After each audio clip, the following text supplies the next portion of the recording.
하나님 말씀 우리 함께 같이 보겠습니다. 하나님 말씀은 로마서 12장 9절에서 13절까지 말씀입니다. 로마서 12장 9절에서 13절까지 말씀 우리 함께 같이 읽습니다. 사랑에는 거짓이 없나니 악을 미워하고 선에 속하라. 형제를 사랑하여 서로 우애하고 존경하기를 서로 먼저 하며 부지런하여 게으르지 말고 열심을 품고 주를 섬기라. 소망 중에 즐거워하며 환난 중에 참으며 기도에 항상 힘쓰며 성도들의 쓸 것을 공급하며 손 대접하기를 힘쓰라. 아멘. 네. 하나님의 은혜와 사랑을 경험한 사람은 그 은혜에 보답하기 위해 자신을 하나님이 기뻐하시는 산 제물로 드린다, 이렇게 말씀하고 있습니다. 하나님께 자신을 드리는 것은 하나님이 만드신 새로운 영적 가족인 교회 안에서 각자 은사를 통해서 서로를 섬기면서 살아가는 것입니다. 교회를 이루고 공동체를 이루고 함께 서로 사랑하는 것이 하나님 앞에 나를 드리는 것이다, 이렇게 우리에게 말씀하십니다. 교회의 머리는 예수님이시고 우리는 예수님의 몸입니다. 그래서 성도들이 서로가 서로를 섬기는 것은 그리스도를 섬기는 것이고 하나님께 자신을 드리는 것입니다. 성도들 중에는 교회가 교회 안에 머물러 있지만 말고 세상을 섬기기 위해 더 많은 일들을 해야 한다고 목소리를 높이는 사람들이 있습니다. 저도 20대 때 신학대학을 다니면서 교회가 너무 교회 안에만 있고 세상을 더 많이 섬기지 못한다고 비판의 목소리를 많이 높였었습니다. 물론 세상을 섬기는 것도 필요한 일이고 맞는 말이죠. 그런데 시간이 지나고 말씀을 더 이렇게 깊이 보다 보니까 교회가 세상을 섬기는 것이 우선이 아니라는 것을 알게 됩니다. 우선순위는 교회 안에서 서로가 서로를 섬기는 것이 먼저입니다. 가정을 돌보지 않고 사회적인 활동만 하는 것이 바르지 못한 것처럼 교회에서 서로 사랑하고 봉사하며 섬기지 않으면서 세상을 섬기는 것도 바른 것이 아닙니다. 우리 옛말에 수신제가 치국 평천하라, 이런 말이 있죠. 가정을 바르게 세워야 그 다음에 세상을 다스릴 수 있다, 이런 말입니다. 가까운 사람을 사랑할 줄 알아야 합니다. 내 곁에 있는 사람을 위해 나를 희생하고 내어주고 내가 죽어줄 수 있어야 멀리 있는 다른 사람을 위해서도 나를 내어줄 수가 있는 것이죠. 자기 아내에게는 관대하지 못하면서 주변 사람들에게는 한없이 관대한 남편들을 본 적이 있습니다. 친구로서는 좋은 친구인데 남편으로서는 나쁜 남편들이 있습니다. 그것은 어리석은 것입니다. 이런 사람들은 정신 차려야 됩니다. 좋은 친구가 되고 싶거든 먼저 좋은 남편이 되십시오. 내 아내도 사랑하지 않고 자녀들도 사랑으로 돌보지 못하면서 좋은 친구가 되고 싶고 좋은 사회인이, 직장인이 되고 싶어 하는 것은 어리석은 것입니다. 우리의 사랑은 가까운 곳에서부터 시작해야 합니다. 성도는 세상의 친구를 좋아하고 사랑하는 것보다 먼저 영적 가족인 교회 안에서 서로 깊이 사랑해야 합니다. 교회 안에서 우리가 서로를 사랑하고 섬기지 못하는데 우리가 세상을 어떻게 사랑하며 섬길 수 있겠습니까? 하나님은 죄로 물든 이 세상을 회복시키기 위해서 이 세상에 새로운 치료 약인 교회 공동체를 주셨습니다. 교회 공동체는 이 세상을 회복시키는 하나님의 도구이고 방법입니다. 하나님은 세상에 교회 공동체를 세우셔서 하나님이 가르쳐 주신 참된 사랑을 나눔으로써 이 세상의 모델이 되게 하시기를 원하십니다. 그래서 교회는 세상 가운데 임한 하나님 나라의 현실의 모습입니다. 교회가 교회되는 것, 교회가 하나님의 사랑으로 온전해지는 것이 교회의 1차적인 사명입니다. 초대교회 예루살렘 교회가 서로 사랑하는 모습을 보이고 세상으로부터 칭송을 받으니까 믿는 사람들이 날마다 더하니라 라고 말합니다. 교회가 세상을 사랑한 것이 아닙니다. 교회가 성도들이 서로 사랑한 것입니다. 그러니까 세상으로부터 칭송을 받게 되는 것입니다. 교회가 서로 사랑하는 것이 전도입니다. 교회 안에서 성도들이 뜨겁게 사랑하는 것이 세상을 섬기고 사랑하는 방법입니다. 교회는 서로 사랑함으로써 하나님의 사랑을 세상 가운데 보여주는 곳입니다. 그렇다면 성도는 마땅히 세상 친구들도 만나야 하지만 교회 안에서 성도 간에 서로 깊이 교제해야 합니다. 그런데 세상 친구들과는 즐겁게 모여서 놀면서 성도들 간에 교제하는 일에는 소홀한 성도님들이 있습니다. 이것은 옳지 못한 것입니다.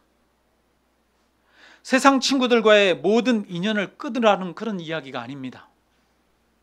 그들을 전도하기 위해서는 세상 친구들과도 좋은 만남을 가져야 합니다. 그러나 그 전에 먼저 한 교회 안에서 깊이 서로 교제하라는 것입니다. 다락 모임에도 참석하고 함께 서로 마음을 나누고 기도 제목을 나누고 일상을 함께 하십시오. 명절날 가족 모임을 하는데 아들이 친구들과 만난다고 가족 모임에는 오지 않는다고 가정해 봅시다. 그러면 그 아들은 얼마나 잘못된 것입니까? 명절날 가족 모임에 친구들 모임보다 우선으로 참여해야죠. 교회는 영적 가족입니다. 하나님은 저와 여러분을 부르심으로써 한 공동체로 만드시고 그래서 우리를 향한 하나님의 뜻과 계획을 가지고 계십니다. 하나님 안에서 우리는 한 형제입니다. 그러므로 마땅히 서로에게 충실해야 합니다. 저는 우리 교회 모든 성도님들이 서로가 서로에게 한 걸음씩 더 가까이 다가가고 서로 사랑하는 일에, 교제하는 일에 더욱 힘쓰게 되기를 바랍니다. 오늘 우리가 읽은 본문 9절부터 13절의 말씀은 교회 안에서 성도들 간에 어떻게 서로 사랑할 것인가 그 원리에 대해 말씀하고 있습니다. 사랑은 무조건 그 사람이 원하는 대로 해주는 것이 아닙니다. 사랑에는 지식을 더해야 합니다. 그래서 사랑에는 지식이 필요하다고 성경은 말씀하고 있습니다. 사랑에 지식을 더하라고 말씀합니다. 우리가 사랑하는 데에는 원칙이 있고 합당한 방법이 있습니다. 사람들은 때때로 잘못된 사랑을 하기도 합니다. 그래서 성도들이 서로 사랑하기 위해서는 지켜져야 하는 원칙들이 있는 것이죠. 그래서 9절부터 오늘 13절까지는 교회 안에서 성도들이 함께 서로 사랑하기 위해 지켜져야 하는 원칙들에 대한 이야기들을 하고 있는 것입니다. 그러면 9절을 우리 함께 읽어보겠습니다. 9절 같이 읽습니다. 사랑에는 거짓이 없나니 악을 미워하고 선에 속하라. 여러분, 사랑에는 거짓이 없어야 한다라고 말합니다. 위선이 없어야 한다는 말입니다. 겉으로는 상냥하고 친절한데 속으로는 미워하고 멸시하는 마음을 가져서는 안 됩니다. 상대방을 위해서 하는 것 같지만 사실은 자기 사랑으로 상대방을 이용하거나 상대방에게 인정받으려고 하는 교묘한 이기심을 가져서는 안 된다는 것입니다. 우리의 사랑은 때로는 거짓된 사랑이어서 자기 이기심 때문에 타인을 사랑하는 것처럼 가장할 때가 많이 있습니다. 우리는 진실로 타인을 사랑하는 마음으로 타인이 잘 되기를 기대하고 바라야 합니다. 그리고 악을 미워하고 선에 속하라 이렇게 말합니다. 여러분, 참된 사랑은 악을 미워하는 것입니다. 선한 것을 구하는 것입니다. 악을 미워할 줄 모르는 사랑은 천박한 사랑입니다. 그것은 사랑이 아닙니다. 하나님의 사랑은 공의로운 사랑이죠. 악을 미워하는 사랑입니다. 하나님은 우리 죄를 그냥 덮어주시는 것이 아니라 예수님을 우리 대신 십자가에 못 박으심으로써 우리 죄의 값을 대신 치르게 하셨습니다. 죄에 대해 심판하시는 공의를 통해 하나님의 사랑을 보여주셨습니다. 하나님의 보좌의 기초, 하나님이 세상을 다스리는 기초는 공평과 정의라고 말씀하십니다. 하나님은 세상을 다스리는데 공의와 정의로 다스립니다. 하나님은 세상을 사랑으로 다스리십니다. 하나님이 다스리는 공평과 정의, 사랑이 별개의 것이 아닙니다. 사랑과 공평과 정의가 함께 가야 합니다. 공의가 없는 사랑은 방종한 천박한 사랑이요, 사랑이 없는 공의는 생명이 살 수 없는 메마른 공의입니다.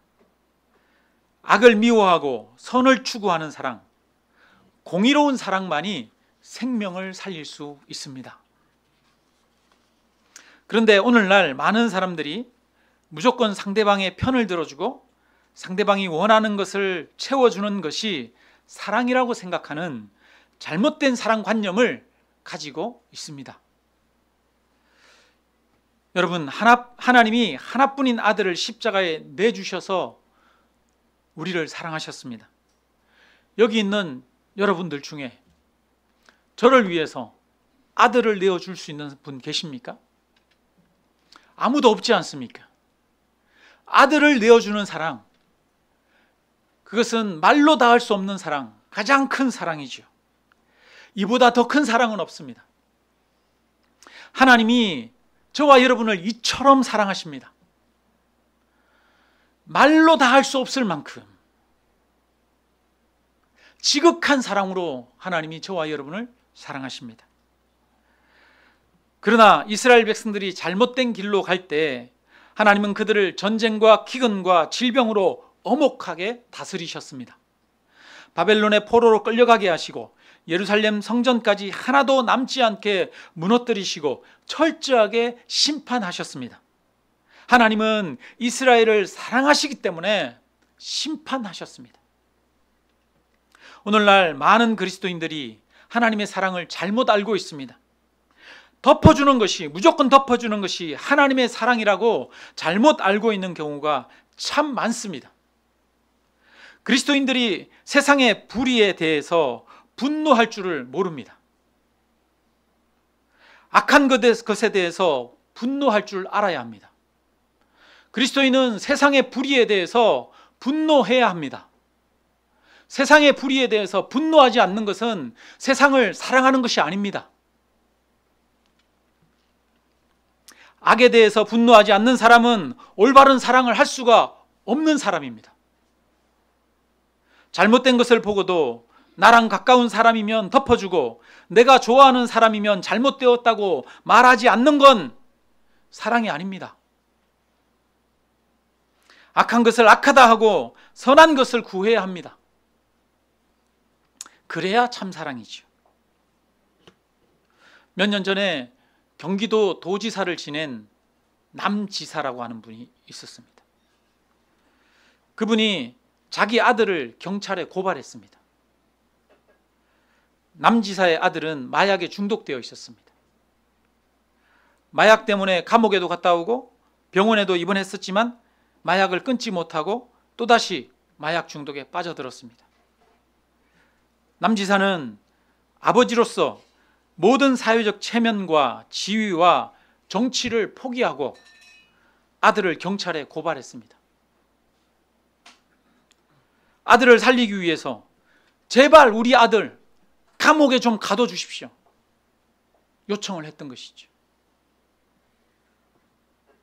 대통령 후보 순위에도 오를 정도로 유명한 분이 아니었습니까? 그런데도 아들을 위해서는 모든 것을 포기하고 아들을 경찰에 스스로 고발했습니다. 참된 아버지는 아들이 원하는 대로 해주는 것이 아니라 아들을 올바른 삶으로 인도하는 아버지입니다. 참된 사랑은 잘못된 것을 고치는 것입니다. 참된 사랑은 악을 미워하는 것입니다. 참된 사랑은 선을 추구합니다. 교회 안에서 성도들의 사랑은 악을 미워하고 선한 것을 추구하는 사랑이어야 합니다. 그래야 영원한 사랑, 오래되는 사랑, 깊이 있는 사랑이 될 수가 있습니다. 목회자가 확실하게 잘못된 방향으로 가는데도 성도들이 무조건 동의하고 따르는 것은 잘못된 사랑입니다. 오늘날 대형 교회들이 교회를 세습하는데 성도들이 동의하고 표를 찍어주는 것은 잘못된 사랑입니다. 성도가 죄악된 길을 가는데도 권면하지 않는 것도 또한 잘못된 사랑이죠. 우리는 서로가 잘못된 길을 갈 때 서로를 붙들어주고 권면해주고 아파하며 기도해주고 기다려줄 수 있어야 하겠습니다. 악을 미워하고 선을 구하는 사랑, 여러분 결코 쉽지는 않습니다. 교회에서 서로가 서로를 권면하고 잘못된 것을 바로잡는 사랑 쉽지 않습니다. 그런 면에서 우리는 내가 악을 미워하고 선한 것을 구하는 참된 사랑을 하리라 마음 가운데 다짐해야 합니다. 여러분 이런 마음을 가지시기를 주님의 이름으로 축원합니다. 그러기 위해서는 첫째로 우리는 타인의 권면을 받아들일 수 있어야 합니다. 타인이 나를 향해서 충고할 때, 책망할 때 그것을 사랑으로 받아들여야 됩니다. 우리 옆에 사람과 함께 얘기해 봅시다. 나를 책망하는 말을 사랑의 말로 받아들이겠습니다. 이렇게 옆에 분에게 한번 얘기해 보십시오.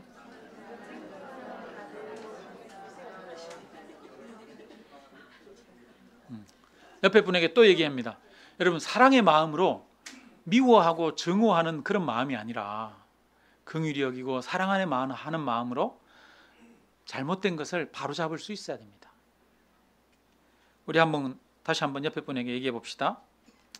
나는 사랑의 마음으로 잘못된 것을 바로잡겠습니다. 이렇게.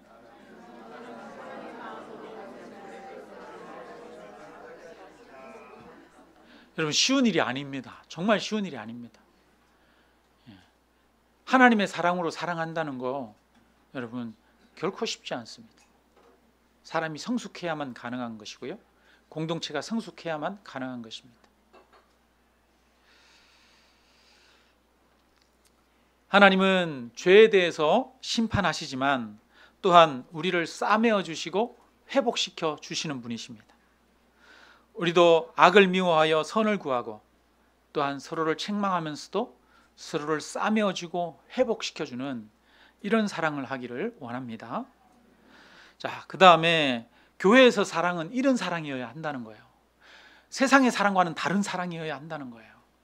자, 그 다음에 10절 말씀 우리 같이 함께 있습니다. 10절 형제를 사랑하여 서로 우애하고 존경하기를 서로 먼저 하며 형제를 사랑하여 라고 말합니다. 성도를 혈육 간의 관계를 나타내는 형제라고 하는 단어로 표현하고 있습니다. 여러분 제가 이렇게 지금까지 살아보니까요 확실히 핏줄이라고 하는 것이 무섭긴 해요. 그죠? 여러분 핏줄은 땡깁니까 안 땡깁니까? 확 땡기잖아요. 핏줄은 땡기잖아요. 평소에는 연락도 잘 안 하고 그러다가도 큰일이 생기면 가장 먼저 연락하고 의지하게 되는 게 핏줄입니다. 핏줄은 무섭습니다. 핏줄 간에는 진짜 안 본다고 싸웠다가도 또 만나게 되는 끊을 수 없는 그런 강한 관계가 있습니다. 그런데 10절에서 형제를 사랑하여 서로 우애하고 이렇게 말합니다. 이 말씀은 한 핏줄 간의 사랑 같은 그런 사랑으로 깊고 강한 애착심으로 마음을 다해서 성도 간에 서로 사랑하라, 이런 말입니다. 성도 간의 사랑은 핏줄 간의 사랑처럼 뜨거워야 한다는 것입니다. 여러분, 우리 교회 성도 간의 사랑이 핏줄 간의 사랑처럼 뜨거워야 된다는 거예요. 그리고 존경하기를 서로 먼저 하라, 이렇게 말합니다. 빌립보서에는 남을 나보다 낮게 여기라, 이렇게 말합니다. 그런데 이 말은 가능한 말입니까? 불가능한 말입니까? 불가능한 말이죠. 사람은 다른 사람의 장점이 먼저 보입니까? 단점이 먼저 보입니까? 단점이 먼저 보이잖아요. 그죠? 상대방의 허물이 잘 보이는 법입니다. 그래서 남을 나보다 낮게 여기는 것이 아니라, 자기는 못 봐요, 사람은. 그렇지 않습니까? 내 얼굴에 뭐가 묻은지는 안 보이는데 타인에 뭐가 묻었는지는 보이잖아요. 그래서 사람은 다른 사람을 나보다 못하게 여기는 것이 본능입니다. 다른 사람을 비난하고 비판하는 게 본능입니다. 그런데 남을 나보다 낮게 여기라는 거예요. 사랑의 눈으로 아들을 바라보는 아버지는 아들을 보면서 쟤는 나보다 낫다라고 이야기합니다. 형제를 나보다 못하게 여기고 결점만 보는 것은 사랑이 부족하기 때문이죠. 그런데 우리는 사랑이 부족한 자들입니다. 그런데 복음 안에서는 형제를 바라볼 때 형제를 나보다 낮게 여길 수 있습니다. 복음은 형제를 나보다 낮게 여기게 만듭니다. 예수 그리스도 안에서 우리를 바라볼 때 우리는 죄인입니다. 부인할 수 없는 죄인입니다. 예수를 믿는다는 것은 우리가 어쩔 수 없는 죄인이라고 하는 사실을 고백하는 자들이기 때문입니다. 예수님을 깊이 만난 자들은 자신의 죄를 고백하게 되고 내가 죄인 중에 괴수라고 하는 생각을 가지게 됩니다. 여러분 어떠십니까? 예수님을 의지하면서 내가 죄인이라는 사실이 더 깊이 깨달아집니까? 그래서 그리스도인은 복음 안에서는 우리가 교만할 수가 없습니다. 뿐만 아니라 복음 안에서는 형제를 존귀한 자로 여기게 됩니다. 예수 그리스도께서 부족하고 흠 많은 우리를 피로 값주고 사셨습니다. 그리스도께서 친히 우리를 거룩하고 영화로운 존재로 만들어 가신다라고 말합니다. 지금 우리는 흠이 많지만 하나님께서 친히 영화롭게 하실 것입니다. 여러분 사극에 보면 왕자가 태어나요.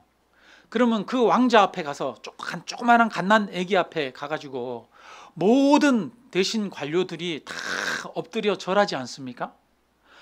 그 아이는 보잘것없는 아이입니다. 그런데 그 아이는 앞으로 왕이 될 아이입니다. 그러니까 그 아이를 존귀하게 여기는 거죠. 성도도 마찬가지입니다. 성도는 앞으로 영화롭게 될 존재입니다. 지금 우리에게는 흠이 많고 티가 많아요. 내 형제 자매들을 보면 부족한 것들이 참 많습니다. 그런데 그 안에 하나님이 함께 하시고 그를 영화롭게 만들어가고 계십니다. 앞으로 존귀하게 될 자들입니다. 그러므로 우리는 예수 그리스도를 믿는 믿음 안에서 그 사람 안에 역사하시는 성령을 보고 그 안에서 역사하시는 하나님의 계획을 보고 그를 나보다 낮게 존귀한 존재로 여길 수가 있는 것입니다. 복음 안에서는 형제를 나보다 낮게 여기게 되는, 형제를 존귀하게 여기게 되는 역사가 나타납니다. 여러분, 무례한 것은 복음이 아닙니다. 형제에게 대해서 성도들 간에 함부로 대하는 것은 그것은 사랑이 아닙니다. 친하다는 이름으로 무례한 것은 잘못된 것입니다. 존귀하게 영화로운 존재로 서로를 바라보시기를 주님의 이름으로 축원합니다.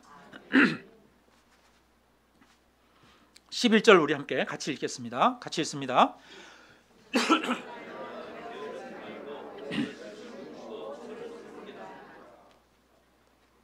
여기 보니까 열심을 품는다고 말하는데요. 열심을 품는다는 것은 여러분 우리 자녀들이 아플 때 부모의 마음이 어떻습니까? 애가 타잖아요. 그 애가 타는 마음, 그걸 열심을 품는다는 그런 마음입니다. 이것은 예수님의 마음을 깊이 간직하고 있는 사람의 마음이죠. 예수님의 마음이 우리에게 부어지면 우리 안에 열심이 생깁니다. 형제를 향한 애가 타는 마음이 생깁니다. 여러분, 우리 그렇지 않아요? 가끔 가다가 우리 성도님들 중에 정말 어려운 일을 겪는 분들이 계셔요. 그러면 우리가 그들을 위해서 기도해 주면서 내일처럼 정말 아파하면서 눈물을 흘리면서 애타는 마음으로 기도하지 않습니까? 그래서 사랑하면 열심을 품게 되고 애가 타게 됩니다. 마지못해 하면은 억지로 하게 되면 게을러집니다. 그런데 사랑하면 열심을 내게 됩니다. 좋아하면 부지런해집니다. 제가 연애할 때 얼마나 부지런했는지 모릅니다. 연애할 때요, 제가 사당동에 살고 있으면서 그 수원 영통에 있는 공장에 아르바이트하고 있었어요. 공장의 비정규직으로 한 1년 정도 일을 하고 있었는데요, 아침에 7시에 집에서 나가서 그 다음에 마치고 나서 바로 부천으로 달려갑니다. 그럼 부천에서 오후에 한 7시나 8시쯤에 만나서 밥 먹고 12시까지 막차 시간대까지 거기에서 있어요. 그리고 한 12시 돼서 이제 막차 타고 집에 들어가면 새벽 1시 됩니다. 1시 되면 그냥 자느냐? 아닙니다. 집에 와서 보고를 해야 되잖아요. 나 도착했어. 이 보고하면 이 보고하는데 걸리는 시간이 2시간, 3시간이에요. 그러면 새벽에 뭐 한 3시도 좋고 4시도 좋고 잠잡니다. 그럼 다시 7시에 그 다음에 출근합니다. 그거를 일주일 내 합니다. 일주일만 하는 게 아니라 4주 연속으로 계속합니다. 4주 연속으로 하는 게 아니라 1년을 그렇게 합니다. 그래서 결혼했습니다. 네. 네. 여러분, 사랑하면 부지런해지더라고요. 네. 사랑하면 열심을 품잖아요. 그죠? 성도 간에 서로를 사랑하면 섬기고 봉사하는 것이 기뻐지고 열심을 품고 일하게 됩니다. 그런데 이것이 주를 섬기는 것입니다. 그래서 부지런하여 게으르지 말고 열심을 품고 누구를 섬기라? 주를 섬기라, 이렇게 말합니다. 여기서 말하는 것은 지금 성도 간의 관계에 대해서 이야기하는 거예요. 그러니까 여기서 주를 섬긴다고 하는 것은 성도를 섬기는 것을 말하는 겁니다. 왜 성도를 섬기는 것이 주를 섬기는 것입니까? 교회는 그리스도의 몸이기 때문이에요. 성도는 그리스도의 몸이기 때문이에요. 그래서 성도가 성도를 섬기는 것이 바로 열심을 품고 서로를 사랑하는 것이 바로 주님을 섬기는 것이고 하나님을 섬기는 것입니다. 자, 그러면 한번 생각해 봅시다. 우리가 신앙생활을 하다가 보면 처음에는 기쁨으로 사역을 하다가 나중에는 의무감으로 억지로 사역할 때가 있습니다. 그때 우리는 열심을 다시 회복해야 합니다. 내가 이러면 안 되지, 열심히 해야지. 그런데 잘 안 돼요, 여러분. 그럴 때 어떻게 우리는 열심을 회복할 수 있습니까? 우리에게 열심이 사라진 이유는 우리 안에 사랑이 희미해졌기 때문입니다. 성도 간의 사랑, 하나님에 대한 사랑이 희미해졌기 때문입니다. 그럴 때 우리는 예수 그리스도의 십자가 앞에 나아가야 합니다. 다시 나를 위해서 아들을 내어주신 예수 그리스도의 십자가 사랑을 깊이 깨달아야 합니다. 나를 향한 하나님의 사랑으로 내 마음이 채워져야 합니다. 하나님의 사랑만이 우리가 열심을 품고 서로를 섬길 수 있게 하는 힘입니다. 나를 향한 하나님의 사랑, 하나님의 열심을 깊이 생각할 때 우리 마음에도 열심이 생기는 것이죠. 여러분, 내가 열심을 내는 게 아닙니다. 내 안에 부어주신 하나님의 사랑이 열심을 품게 하는 것이지요. 여러분, 하나님이 여러분을 사랑하시는 것을 믿으십니까? 하나님이 아들을 십자가에 내어주신 그 사랑으로 지금도 저와 여러분을 돌보시고 사랑하시고 함께 하신다는 것을 믿으십니까?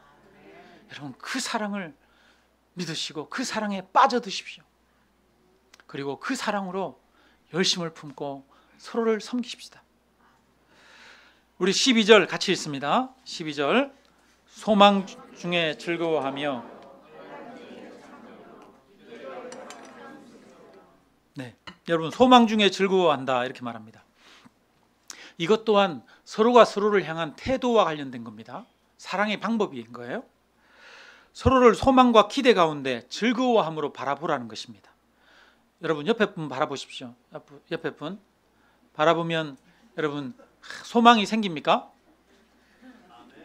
아멘. 네. 여러분 즐겁습니까? 옆에 분을 바라보시면 네, 즐겁습니까? 즐거워야 된다는 거예요, 여러분. 옆에 분을 보는데 낙담이 되고 좌절이 되고 절망이 되면 안 된다는 거예요. 아유, 저 인간 도저히 안 변하네. 이러면 안 된다는 거예요. 아유, 난 너 포기했다. 이러면 안 된다는 겁니다. 여러분, 서로가 서로에게 대해서 소망을 가지라는 거예요. 성도 간에 서로가 소망을 가지라는 거예요. 여러분, 우리가 사람에 대해서 기대와 소망을 가질 수 있습니까? 남편에 대해서 기대와 소망이 되십니까? 소망이 아니고 낙담이 되고 절망이 됩니까? 소망이, 야, 모범 부부십니다, 우리. 네. 부부간에, 성도간에 소망이 돼야 된다는 거예요. 즐거움이 돼야 된다는 거예요. 바라볼 때 기대가 있어야 된다는 거예요. 그런데 우리가 살다 보면 잘 안 변하는 게 있잖아요. 저도 이제 6년, 7년 차 이제 접어들었잖아요, 교회에서. 성도님들 보면서 좌절이 되네, 낙담이 되네, 이럴 때 있습니다. 있습니다. 야, 진짜 안 변하네, 안 변하네. 야, 어떻게 저분을 정말 예수 그리스도 안에서 하나님의 복음으로 성장하게 하고 복음 안에서 살아갈 수 있게 할 수 있을까? 이렇게 정말 낙담이 될 때가 있습니다.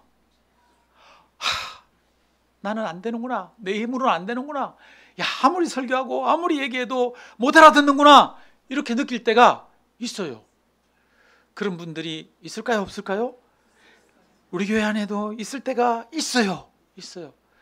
그런데 그때마다 저는 낙담이 되지만 무슨 생각을 하느냐 하면 나는 할 수 없지만 하나님은 하십니다. 하나님은 사람을 변화시키십니다.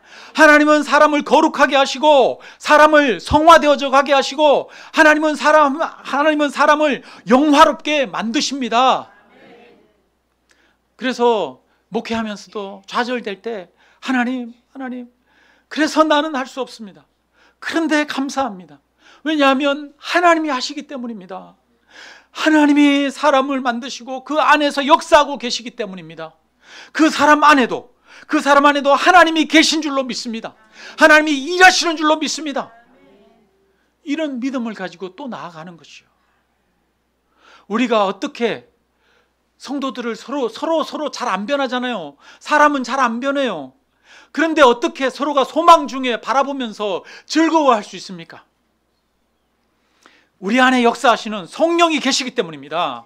하나님이 저와 여러분 안에 일하고 계시기 때문입니다. 저는 분명히 7년 동안 지금 목회하면서 성도님들 안에 일하고 계시는 하나님을 느끼고 경험하고 있습니다. 성도님들을 볼 때 하나님이 일하고 계시는구나, 하나님이 변화시키시는구나, 하나님이 성장시키시는구나, 이것을 경험하고 보고 있습니다. 그리고 그 하나님께서 앞으로도 우리 가운데서 일하실 것입니다. 그래서 우리는 서로가 서로 가운데 기대하는 마음으로 바라보아야 합니다. 여러분, 낙담하는 것은 불신앙입니다. 옆에 사람에게 대해서 절망하는 것은 불신앙입니다. 하나님을 믿지 않는 겁니다. 하나님이 일하십니다. 어떻게 우리는 사람에 대해서 소망을 가지고 기대를 가지고 희망을 가지고 나아갈 수 있습니까? 예수 그리스도의 복음 안에서는 가능한 일이에요. 그래서 교회 안에서는 이렇게 서로가 서로를 대하면서 사랑으로 나아가라는 겁니다. 여러분, 옆에 분에게 얘기합시다. 옆에 분 한번 보십시오.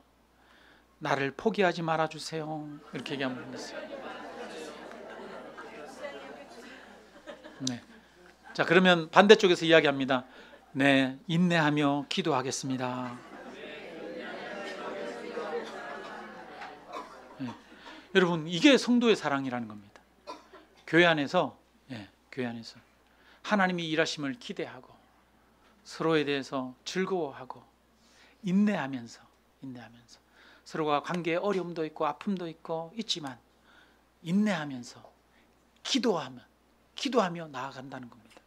이것이 바로 교회가 성도가 서로 간에 사랑하는 방법인 거예요. 네. 그래서 성도는 서로가 서로를 위해서 간절하게 기도하게 됩니다. 서로의 성숙을 위해서, 하나님이 그 안에서 일하기를 위해서 기도하게 되어지는 기도의 공동체가 되어야 합니다. 우리 그 다음에 13절을 같이 함께 읽습니다. 13절, 성도들의 쓸 것을 공급하며 손 대접하기를 힘쓰라. 아멘. 성도들의 쓸 것을 공급하래요. 옆에 사람이 굶고 있으면 먹을 걸 주라는 거예요. 옆에 사람이 아픈데 돈이 없어서 병원에 못 가면 병원에 갈 수 있도록 해주라는 거예요.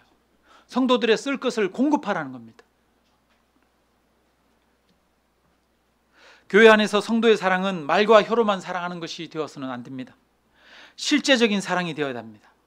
몸으로, 행동으로 나타내는 사랑이 되어야 합니다. 물질을 나누는 사랑이 되어야 합니다. 우리의 물질이 있는 곳에 우리의 마음도 있습니다. 예수님은 우리를 위해 말로만 사랑하지 않으셨습니다. 직접 십자가에서 자기 몸을 찢으시고 피를 흘렸습니다. 예수님의 십자가 죽음을 본 성도들은 자신의 밭을 팔고 옥합을 깨트리고 소유를 팔아 서로의 사랑을 나누었습니다. 우리의 사랑이 예수님이 십자가에서 자기 자신의 몸을 찢으신 것처럼 우리의 사랑이 나 자신을 깨뜨리는 그런 사랑이 되기를 주님의 이름으로 축원합니다. 초대교회는 소유욕을 극복하고 물질을 나누고 가난한 자가 없는 공동체를 이루었습니다. 여러분, 세상에서 이런 공동체는 전무후무한 공동체였습니다. 인간에게는 소유욕이 있습니다. 가지고자 하는 마음이 있습니다. 성경에는 재물과 하나님을 재물과 하나님을 겸하여 섬길 수 없다라고 말합니다. 인간의 가장 큰 우상은 재물입니다. 부자 청년이 예수님에게 찾아왔어요. 천국에 가기를 간절히 원하는 율법에 아주 열심인 청년이었습니다. 주님 앞에 묻습니다. 주님, 제가 어떻게 해야 구원을 얻을 수 있습니까? 그러자 주님이 말합니다. 율법을 지켜 행하라. 제가 율법을 다 지켜 행했습니다. 그러자 예수님 말합니다. 한 가지 부족한 것이 있으니 너의 소유를 팔아 가난한 자들에게 나누어 주고 너는 나를 따르라 말합니다. 그러자 그 부자 청년은 가진 것이 많음으로 근심하여 예수님을 떠났습니다. 구원의 가장 큰 장애가 자기의 소유가 되었던 것이죠. 재물이 구원의 가장 큰 장애가 되었던 것이죠. 우리가 사랑하는 데 가장 큰 장애가 되는 것이 무엇입니까? 소유욕이지 않습니까? 재물이지 않습니까? 그런데 초대교회는 이 소유욕을 극복했어요. 지금까지 인류는 이 소유욕을 극복한 공동체가 없었습니다. 공산주의가 소유욕을 극복하고 공평하게 일하고 공평하게 나누자고, 누구나 다 힘껏 일하고 공평하게 나누자고 공산주의를 만들었습니다. 그런데 실패했습니다. 왜 실패했습니까? 공산주의가 실패한 이유는 소유욕에서 출발한 제도이기 때문입니다. 가지고자 하는 마음 때문에 공산주의를 만들었어요. 그러니까 실패할 수밖에 없어요. 인간은 더 많이 가지고자 원하기 때문이지요. 인간의 소유욕을 무엇이 극복하게 만듭니까? 예수 그리스도의 복음은 인간의 소유욕을 극복할 수 있게 만들어줍니다. 예수님은 십자가에서 저와 여러분을 위해서 죽으셨습니다. 죽으실 뿐 아니라 부활하셨습니다. 부활하신 그 주님이 승천하시고 지금도 저와 여러분에게 함께 하시고 우리에게 영원한 생명을 주실 것입니다. 십자가에 죽으신 예수 그리스도, 부활하신 예수 그리스도, 저와 여러분과 함께 하시는 예수 그리스도, 이 예수 그리스도는 사람들로 하여금 소유욕을 극복할 수 있는 힘과 능력을 주십니다. 사랑의 마음을 주십니다. 예수 그리스도의 십자가, 주님의 십자가 죽음을 목격하고 그 부활을 목격하고 함께 하시는 성령의 놀라운 능력을 경험한 교회 공동체는 소유를 극복하고 서로가 서로의 필요한 것들을 쓸 것을 공급하고 온전한 사랑을 나누는 그런 공동체가 되었습니다.